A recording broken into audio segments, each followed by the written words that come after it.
हिमाचल प्रदेश के मुख्यमंत्री सुखविंदर सिंह सुक्खू की कुछ ऐसी बातें हैं जो इन्हें थोड़ा सा हटकर बनाती हैं।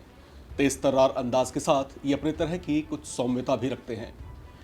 डिप्लोमेटिक अंदाज में ये अपने विरोधियों को मौन करवा देने का मादा भी रखते हैं। लोकसभा चुनाव को लेकर पार्टी के तमाम बड़े नेताओं की तरह ये भी इन दिनों बेहद व्यस्त बताए जा रहे हैं। साथ ही साथ ये कुछ मुद्दों पर इन दिनों घिरे भी हुए हैं। इन तमाम पहलुओं पर आज हम इनसे खुलकर बातचीत करेंगे। लोकसभा चुनाव के परिप्रेक्ष्य में ही बातचीत की शुरुआत हम यहाँ पर करना चाहेंगे। पिछले 1.5-पौने 2 साल में जो आपकी जो सरकार की परफॉर्मेंस रही है स्टेट में, उसे देखते हुए लोकसभा चुनाव के दृष्टिकोण से आप कितना कुछ डिलीवर करने की इस चुनाव में जो है उम्मीद रखते हैं?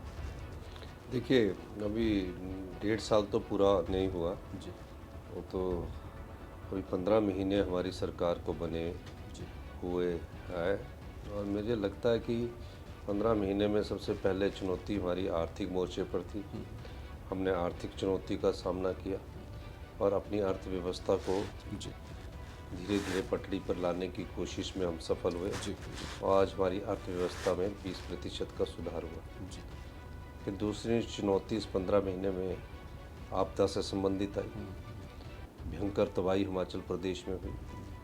तबाही का ऐसा मंजर था कि हर जगह त्राही त्राही मची हुई थी। जी पूरे प्रदेश में एक समान बारिश हुई, बर्फ़ पड़ी और 500 के करीब जानें चली गई।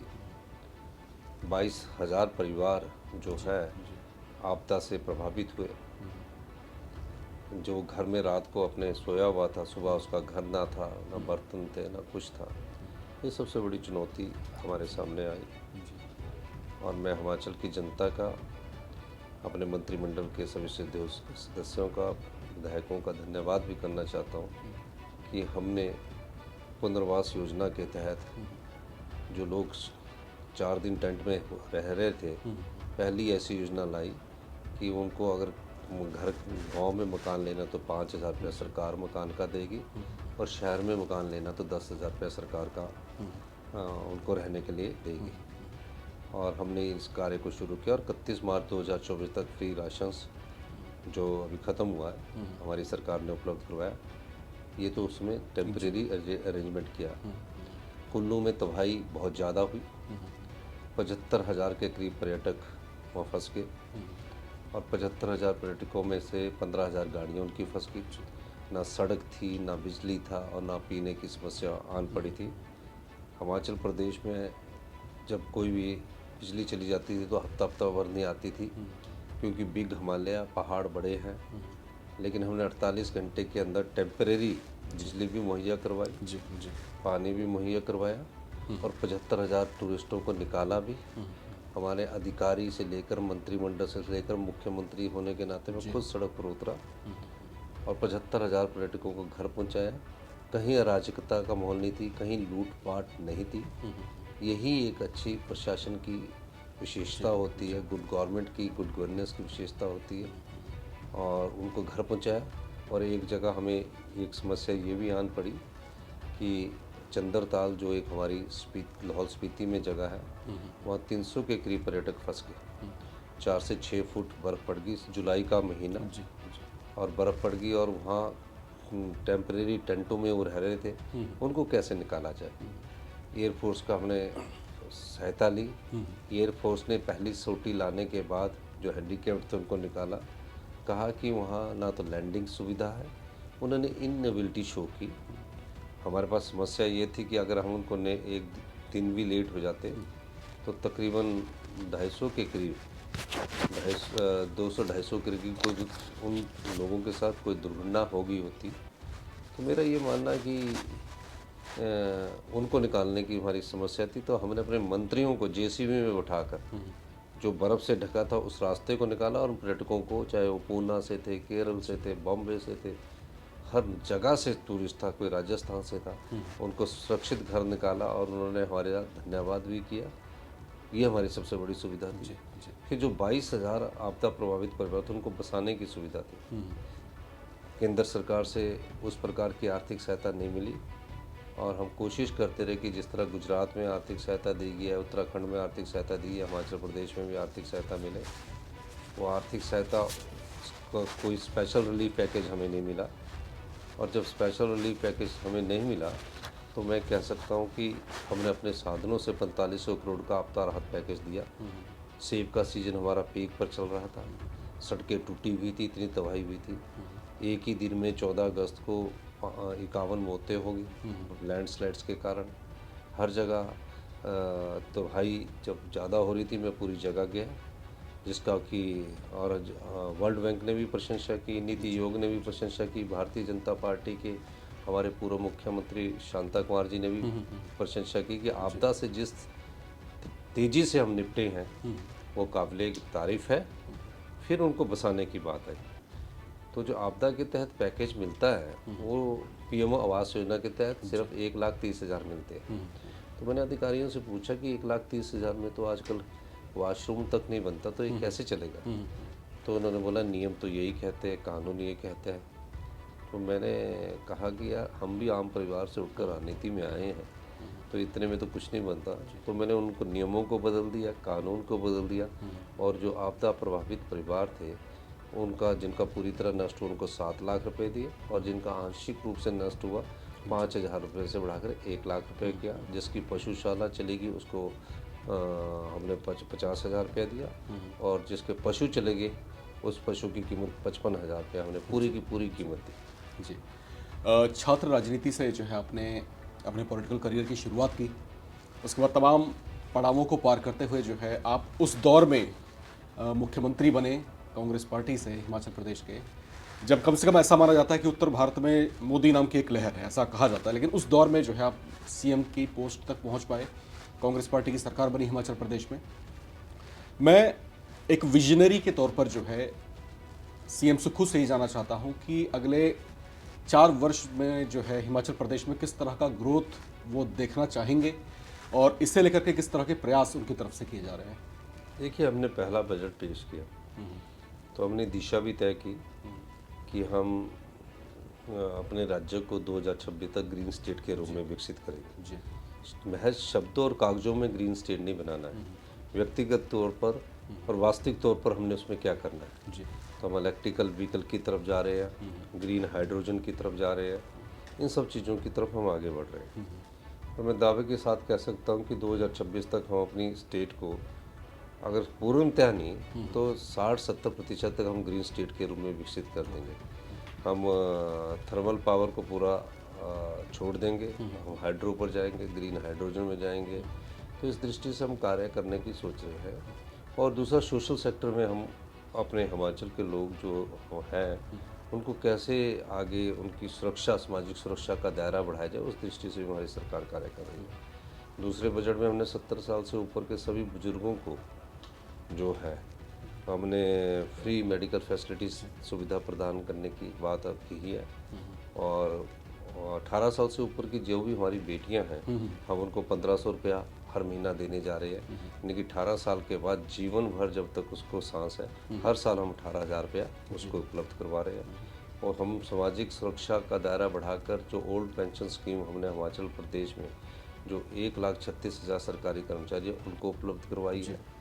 तो वैसे ही अनाथ बच्चों के लिए हम फ्री एजुकेशन 27 साल तक करने जा रहे हैं। विधवाओं के बच्चों को हमने 27 साल तक फ्री एजुकेशन कर दिया। फ्री एजुकेशन का मतलब है कि उनकी फ़ीस सरकार देगी, जिस भी स्कूल में पढ़ेंगे सारी फीस सरकार देगी। अच्छा।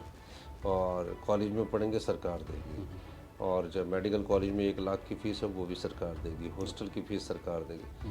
ये सारी सुविधाएं हम सामाजिक दृष्टिकोण से आगे लेकर जा रहे हैं। और मेरा मानना है कि हमारा जो संकल्प है वो 2027 तक प्रदेश आत्मनिर्भर बने और 2032 तक हिमाचल प्रदेश हिंदुस्तान का सबसे समृद्धशाली और अमीर राज्य बने। हमारी सरकार इस ढंग से योजनाएं भी बना रही है, काम भी कर रही है और आगे भी बढ़ रही है। ये ठीक है कि मुश्किलों का सामना करना पड़ता है, चुनौतियां कई आती है, आंतरिक चुनौती भी आती है, बाहरी चुनौती भी आती है, मंत्रिमंडल के सदस्यों से भी चुनौती आती है, विधायकों से भी चुनौती आती है। उन सब चुनौतियों में सामंजस्य बढ़ाकर आगे बढ़ना। सरकार जो है स्टेट के इकोनॉमिक ग्रोथ के लिए किस किस तरह से चीज़ों को प्लान कर रही है, कैसे उसको जो है ग्रास रूट लेवल तक उतार रही है, तो इस दिशा में क्या इनिशिएटिव्स हैं आपके, क्या कुछ कर रहे हैं और क्या कुछ प्लानिंग है आपकी? देखिए, फाइनेंशियल प्रूडेंस होना बहुत ज़रूरी है। हम उस दृष्टि से काम कर रहे हैं। हाइड्रो में हम इन्वेस्टमेंट कर रहे हैं, सोलर एनर्जी में हम इन्वेस्टमेंट कर रहे हैं, ग्रीन हाइड्रोजन में हम इन्वेस्टमेंट कर रहे हैं। अपनी जो लूपहोल्स है, जो चोर दरवाजे से पैसा बाहर जाता है, उसको रोकने की कोशिश कर रहे हैं और इकॉनमी को 27 तक हम पटरी पर लाने की कोशिश कर रहे हैं। तो इस सब दृष्टि से जो भी सुधार इस दृष्टि से इन चीज़ों को आगे लाने के लिए किया जाएगा, उस दृष्टि से मैं आगे बढ़ रहा हूँ और मेरा ये मानना है कि हम इसमें सफलता प्राप्त कर लेंगे। और इसमें भी कोई दो राय नहीं है कि कई बार कड़े फैसले लेने पड़ते हैं। उन कड़े फैसलों का विरोध कई बार जनता भी करती है और विधायक भी करते हैं, लेकिन उससे समाज का भला हो तो ऐसे फैसले लेने में थोड़ा घबराना नहीं पड़ता। जी, ठीक है। तो ठीक है, इनिशिएटिव्स हैं आपकी तरफ से और उस दिशा में आप जो है लगातार प्रोग्रेस कर भी रहे हैं और शायद प्लानिंग्स हैं भी उस दिशा में आपकी। कुछ बातों का ट्रैक हम यहाँ पर चेंज करते हैं। कुछ चर्चाएं रही हैं पीछे और कुछ बातें काफ़ी कुछ सुनी और देखी गई। बतौर मुख्यमंत्री आपसे हम जानना चाहेंगे कि प्रतिभा सिंह जी के साथ में व्यक्तिगत तौर से और जो एक राजनेता के तौर पर जो है किस तरह के संबंध हैं आपके? बहुत अच्छा संबंध है जी जी तो कोई ऐसी बात ही नहीं है। जी। लेकिन सर पीछे जो हमने जब राज्यसभा चुनाव जो हुआ एक सीट के लिए हिमाचल प्रदेश में, वहाँ पर ऐसा लगा था कि कांग्रेस पार्टी जो है उस एक सीट पर फतह करेगी और स्थितियाँ थी भी और संख्याबल भी था पूरा आपके पास। तो ऐसा कुछ महसूस होता हुआ दिखाई दिया कि शायद जो चैलेंजेस हैं वो पार्टी से बाहर होने के अलावा जो है पार्टी के भीतर बड़े चैलेंजेस हैं। और फिर कुछ ऐसा भी हुआ कि क्रॉस वोटिंग हो गई और फिर जो है स्थितियां हमने देखी क्या क्या हुआ फिर उसके बाद। इससे लेकर के आप क्या कुछ कहना चाहेंगे? नहीं, ये बात सही है कि राज्यसभा के चुनाव में हमारी मेजॉरिटी थी जी। और हमारी गलती भी रही है। कुछ का तो पता था पर कुछ का तो बिल्कुल भी ज्ञान नहीं था कि ऐसा होगा और उस गलती से हमने सीखा भी है। जी जी जी। इतनी हमारे जो वरिष्ठ नेता थे मनु सिंघवी जी, जिनको सुप्रीम कोर्ट के वो बेस्ट लॉयर है, जी जी।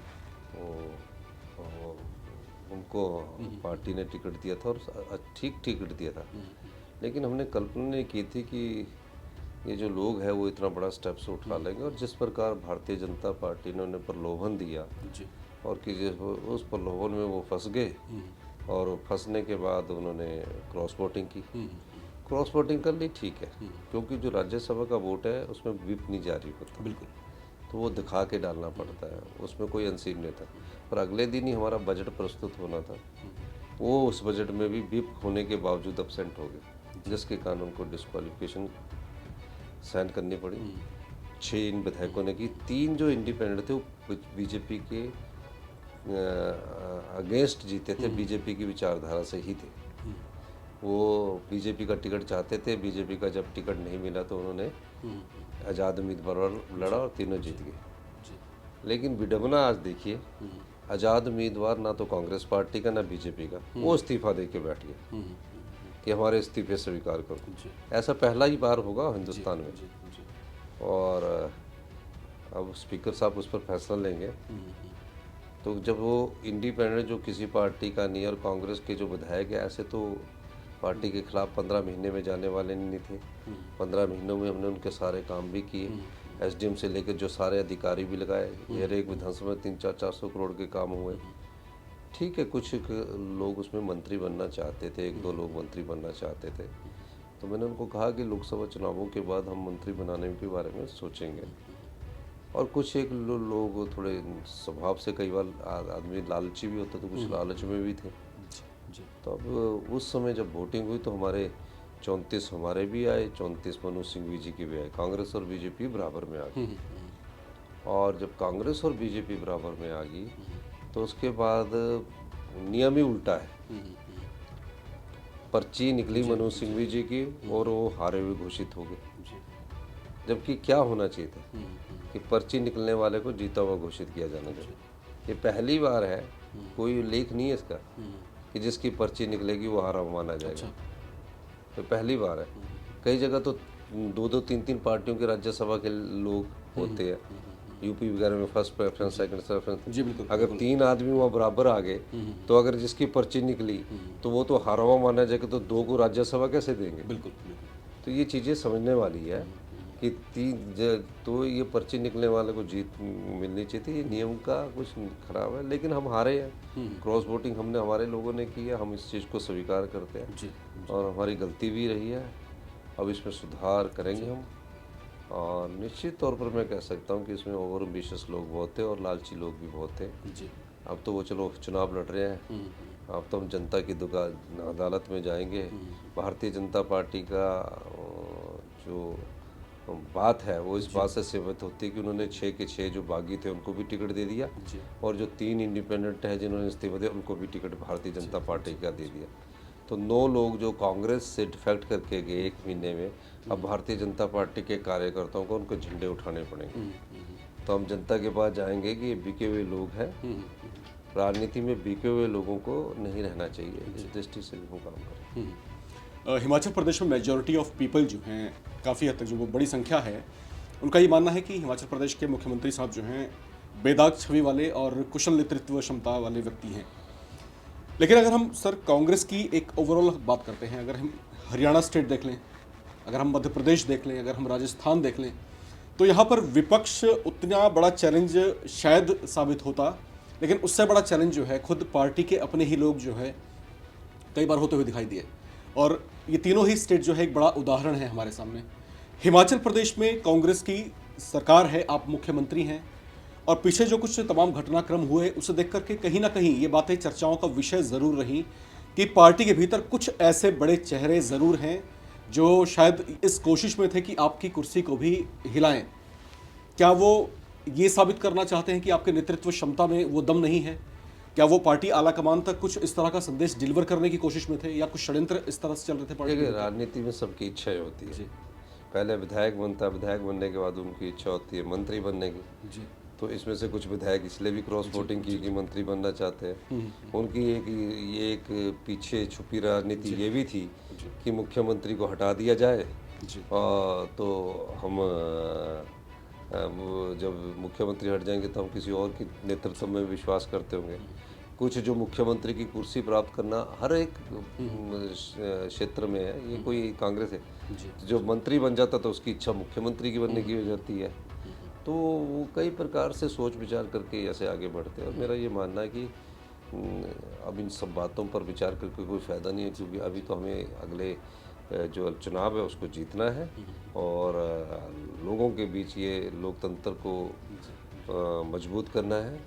जो जनता के वोट पर जीत कर आते हैं और नोट के बल पर अपनी पार्टी बदल देते हैं, अपना वोट दे देते हैं, वो और लोकतंत्र की हत्या करना चाहते हैं, सत्ता की भूख में कुर्सी प्राप्त करना चाहते हैं, ऐसे लोगों को सबक सिखाना चाहिए। लोकतंत्र की मजबूती के लिए भी अच्छा है, और भविष्य में जो हमारी युवा पीढ़ी है उनके लिए भी अच्छा है। जी, तो मतलब एक हद तक आप स्वीकार तो करते हैं इस बात को कि ऐसा है। अगर मैं सीएम साहब से ये कहूँ कि वो कौन कौन से नेता हैं जो इस तरह की गतिविधियों में शामिल हैं और जो आपसे राइवलरी कुछ रखते हैं पार्टी के भीतर, कुछ आप ऐसे नाम लेना चाहेंगे? काफ़ी चले ही गए हैं, उन तो अपना क्रॉस वोट कर ही दिया, अब तो डिस्क्वालीफाई हो गए जी। कुछ हद तक चले गए। कुछ एग्जिस्टिंग लीडर्स जो पार्टी के भीतर? नहीं, एग्जिस्टिंग लीडर की तो क्या बात करनी हो, तो सब पार्टी के साथ है। जी। तो इसीलिए मैं कह रहा था कि सुक्खू साहब जो है बहुत डिप्लोमेटिक अंदाज में चीज़ों को टैकल करते हैं, और ये खूबी भी है उनकी। सर, अब भारतीय जनता पार्टी और केंद्र सरकार की बात आप थोड़ी देर पहले कर रहे थे, उसी पर हम थोड़ा सा लौटते हैं। गैर बीजेपी शासित जो राज्य हैं, और ख़ासतौर से दक्षिण भारत के राज्यों की अगर हम बात करें, तो उनकी कुछ शिकायतें ऐसी हैं कि जो सेंटर से ड्यूज़ मिलने वाले हैं उनको, वो ड्यूज़ जो है जानबूझकर लटकाए जा रहे हैं, ऐसा उनका आरोप है, उनका ऐसा कहना है। क्या हिमाचल सरकार की भी ऐसे कोई गिले शिकवे हैं कि सेंटर से ड्यूज़ है जो मिलने चाहिए? की तो कोई शिकायत नहीं है, लेकिन हमें आपदा की शिकायत जरूर है कि उस समय हमें स्पेशल रिलीफ पैकेज जरूर मिलना चाहिए था। तो वो ड्यूज़ हमारे को केंद्र सरकार के पास जब हम योजना लेके जाते तो वो मिल भी रही है कुछ जगह। वो तो ठीक है, कई जगह राजनीति करते हैं, और राजनीतिक स्टेट में, क्योंकि अपोजिशन की स्टेट है तो थोड़ा बहुत तो राजनीतिक हो ही जाती है। जी। जैसा आप बता भी रहे थे सर कि हिमाचल प्रदेश में अक्सर जो है आपदाएं आती रहती हैं, लैंडस्लाइड्स बहुत आम सी बातें हो गई हैं इन दिनों।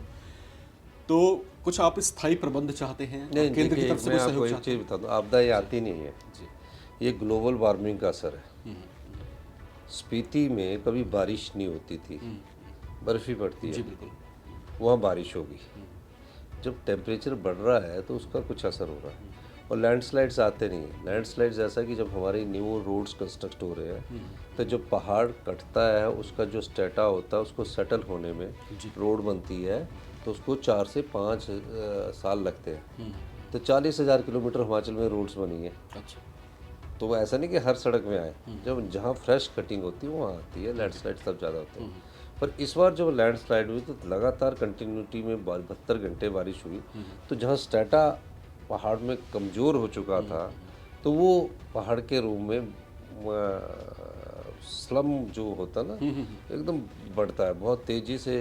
डेब्रिस जब आज चलता है तो फिर कुछ नुकसान होता है। ठीक है। और कुछ और बातें हैं और सीएम साहब को थोड़ा अब पीछे लिए चलते हैं, कुछ दशक पीछे, जब सक्रिय राजनीति का ये हिस्सा नहीं हुआ करते थे। सर आप जब सक्रिय राजनीति तो 17 साल की उम्र से है, वो छोटे जी जी कुछ बातें हमने सुनी कि जब आप स्कूल में पढ़ा करते थे, शायद 8वीं 9वीं क्लास में आप थे शायद उस समय, ऐसा क्या हुआ था कि आपने स्कूल में स्ट्राइक करवा दी थी? नहीं, 9th क्लास में मैं था। स्ट्राइक नहीं, पूरे हिमाचल प्रदेश में शांता कुमार जी मुख्यमंत्री बने थे तो पूरे यूनिवर्सिटी में स्ट्राइक्स हुई। तो यूनिवर्सिटी के जो लोग आए तो उन्होंने हर स्कूल भी बंद कर दिया, कॉलेज भी बंद कर दिया। तो हम भी उसमें लीडरशिप में आगे हो गए कि अपने स्कूल में हम भी लीडर बनते तो स्ट्राइक करवा दी। तो ये चलता है राजनीति। बिल्कुल, कहते हैं ना कि पूत के पाँव जो है पालने में मालूम पड़ जाते हैं। तो भविष्य की जो डगर थी और एक साधारण से परिवार का बच्चा जो है किस तरीके से आगे बढ़ता है, किस तरीके से जो है राजनीति में कदम रखता है और फिर एक दिन हिमाचल प्रदेश की राजनीति में सबसे शिखर पर पहुंचता है, मुख्यमंत्री की कुर्सी तक बैठता है, ये अपने आप में जो है किसी मिसाल से कम नहीं है, ये अपने आप में किसी बड़ी इंस्पिरेशन से कम नहीं है। सर शुरुआती दिनों में जैसे कि आपके पिताजी जो थे वो रोडवेज़ में जो है ड्राइवर का काम कर चुके हैं, आपके पास जो है मिल्क एजेंसी भी रही है, उसमें आप जो है परिवार का खूब हाथ बटाया करते थे। वो स्ट्रगल के दिन किस तरह के रहे आपके और किस तरीके से सब मैनेज आप करते थे, वहाँ परिवार का हेल्प करना, साथ में पढ़ाई करना? देखिए ये तो 80s की बात है जी फादर ने 10-12 उस समय सरकारी कर्मचारी को नौकरी मिल जाती थी। जी मदर गांव में रहते थे, वो खेतीबाड़ी करते थे। फादर वहाँ रहते थे, हम बच्चे मदर कई बार वहाँ आ जाते थे शहर में। जी तो हमारे बच्चे हम सब लोग पढ़ते थे। तो मेरे को शुरू से शौक़ था कि मैं काम करूं और मेहनत करूं। तो जब हमें उस समय मिल्क डिस्ट्रीब्यूशन की एजेंसियां मिलती थी, मैं और एक मेरा साथी था जिन्हें सुबह उठ के मिल्क बांटना पड़ता था और हम यूनिवर्सिटी पढ़ते थे। जी तो यूनिवर्सिटी पढ़ते थे तो अगर सुबह हम 3-2 घंटे डिस्ट्रीब्यूशन करने के बाद पैसे बनते थे तो हमारे अपनी जेब के खर्चे भी पूरे होते थे। तो वो काम कर लेते थे। 2-3 साल हमने वो काम किया। फिर ऐसे काम करने का शौक़ होता है, फिर घर में भी काम करते थे। तो ये सब चीज़ें चलती थी और अपने आप को सेल्फ डिपेंडेंट होकर हम पढ़ाई भी करते थे और आगे की राजनीति भी करते थे। जी छात्र राजनीति से ही मैं आगे आया और बाकमाल आपको इसमें खूब कामयाबी भी मिली। और सर यहाँ पर देखिए, अगर हम राज्य स्तर पर बात करते हैं तो विपक्ष के बड़े सारे गिले शिकवे हैं, बहुत सारे जो है शिकायतें हैं उनका एक मुद्दा जो है आजकल बड़ा उठा रहे हैं रोज़गार को लेकर के कि भाई प्रेजेंट गवर्नमेंट जो है रोज़गार की दिशा में जो है खास कदम नहीं उठा रही है, या फिर जो है कुछ प्लानिंग से उनकी जो वादे किए हैं वादे पूरे नहीं हो पा रहे हैं। तो इस तरह की कुछ शिकायतें हैं उनकी तरफ नहीं, से। उनके पास बोलने को कुछ नहीं है। उन्होंने तो 5 साल में 20,000 रोजगार दिए, हमने 1 साल में 22,000 रोजगार दे दिए। कौन सी ऐसी बात है, गारंटी हमने पूरी कर दी। 1500 रुपये की बात करते थे, 1500 रुपया हमने एक डिस्ट्रिक्ट में तो पूरा भी कर दिया लाहौल स्पीति में, और पूरे हिमाचल प्रदेश में 1500 महिलाओं को मिलने भी शुरू हो गए। तो ये बातें करना उनका, वो विपक्ष है, उनके पास कुछ तो कहने को चाहिए ना। तो उनका वो विपक्ष होने के नाते उनकी बात भी सही है कि उनको मुद्दा तो पकड़ना ही पड़ेगा। पर ऐसी कोई बात नहीं है। हिमाचल प्रदेश एक छोटा सा राज्य है सर, और यहाँ पर जो है अपने स्तर की, ठीक है, आप बता रहे हैं कि आपने क्या कुछ इनिशिएटिव्स लिए और क्या कुछ चीज़ें आप कर रहे हैं और क्या प्लानिंग्स में हैं आपकी। आपको क्या लगता है कि केंद्र की सरकार से क्या कुछ अगर आपको सहयोग मिल जाए तो बहुत बेहतर हो तो सकता है? केंद्र की सरकार से टैक्सीज में हमारा हिस्सा होता है, हमारा हिमाचल प्रदेश के विकास हो, आम लोगों की सोच के अनुसार हम कार्य कर सकें और हमें सहायता मिलती रहे। कुछ मांगे, कुछ नहीं अपेक्षाएं होंगी केंद्र नहीं, सरकार से आपकी? केंद्र सरकार से तो हम जो मुद्दे लेके जाएंगे तभी वो बेचारे बोलेंगे। जी जी। चलते चलते सर एक और सवाल आपसे लेना चाहेंगे। लोकसभा चुनाव अब बहुत नज़दीक हैं और आप बहुत व्यस्त भी हैं आजकल, इसमें लगे भी हुए हैं। और यहाँ पर देखिए, अब अगर हम पिछले चुनाव की बात करते हैं तो उस समय जो है प्रदेश में भाजपा की सरकार थी और सभी सीटें जो हैं लोकसभा की वो बीजेपी के हिस्से में गई थी। इस बार क्या ऐसा एक्सपेक्ट हम कर सकते हैं कि राज्य में कांग्रेस पार्टी की सरकार है, आप नेतृत्व कर रहे हैं, मुख्यमंत्री हैं आप, तो इस बार क्या पासा पलट सकता है? क्या देखिए देखिए, हमारे लास्ट अंतिम चरण में चुनाव है जी अंतिम चरण में उस समय कौन से मुद्दे राइज हो जाते हैं। आजकल लोगों की ना मेमोरी बड़ी शॉर्ट है। जी 3 दिन पहले अपने ब्रेकफास्ट में क्या खाया, दिमाग में बोझ डालना पड़ता, तब पता लगता कि ये खाया है। जी जी तो उस समय कौन से मुद्दे होंगे, लेकिन मैं ये कह सकता हूँ कि हमारी सरकार ने गुड गवर्नमेंट के हम नाते गुड गवर्नेंस की, अच्छे शासन के लिए अच्छे प्रशासन का होना जरूरी है, हमने किया है। हम समाज के अंतिम व्यक्ति तक पहुँचे हैं, अंतिम व्यक्ति तक हमारी योजनाएं पहुँची है। जी और निश्चित तौर पर मैं कह सकता हूँ कि लोग हमें चाहेंगे और लोग हिमाचल में जो अभी राजनीतिक घटनाक्रम हुआ है, जो खरीदो फरोख्त हुई है, उससे लोगों में गुस्सा है। हिमाचल देवी देवताओं की भूमि है, वो हर 5 साल एक सरकार को काम करने का मौका देते हैं हिमाचल प्रदेश में। 5 साल बाद वो अपने मत को बदलते हुई है, ऐसा नहीं है कि नहीं बदलते, मैं ये नहीं कहता, लेकिन अभी लोगों में गुस्सा है। अब वो गुस्सा वोट के रूप में कितना कन्वर्ट होता है उस समय की परिस्थितियों के हिसाब से ही बता सकते हैं। जी जी। तो ये थे हिमाचल प्रदेश के मुख्यमंत्री सुखविंदर सिंह सुक्खू साहब, जो बहुत साफ गोई रखते हैं अपनी बातों में, लाग लपेट नहीं करते और बच करके निकलने की कोशिश भी नहीं करते हैं, स्पष्ट तरीके से अपनी बातों को रखने की कोशिश करते हैं। और आज की जो बातचीत रही, आप लोगों ने देखा होगा, उन्हें समझा होगा कि किस तरीके से राज्य के सतत विकास की दिशा में ये लगातार प्रयास कर रहे हैं, किस तरह से इनिशिएटिव्स ले रहे हैं, इकोनॉमिक ग्रोथ के लिए किस तरह से ये जो है संजीदा हैं, और ख़ास तौर से प्रदेश की जो युवा हैं, युवा शक्ति जो है प्रदेश की, उसे जो है फैसिलिटेट करने के लिए किस तरीके से जो है आर्थिक दबाव ना पड़े उनके ऊपर, तो उस दिशा में किस तरह से प्रयास कर रहे हैं। और इन्होंने हमें अपना बहुमूल्य समय दिया, इसके लिए सर आपका बहुत बहुत शुक्रिया। धन्यवाद। और बहुत जल्द आपको राजनीति की एक और बड़ी हस्ती से मिलवाएंगे। तब तक के लिए मुझे यानी राम विश्वकर्मा को दीजिए इजाज़त। नमस्कार।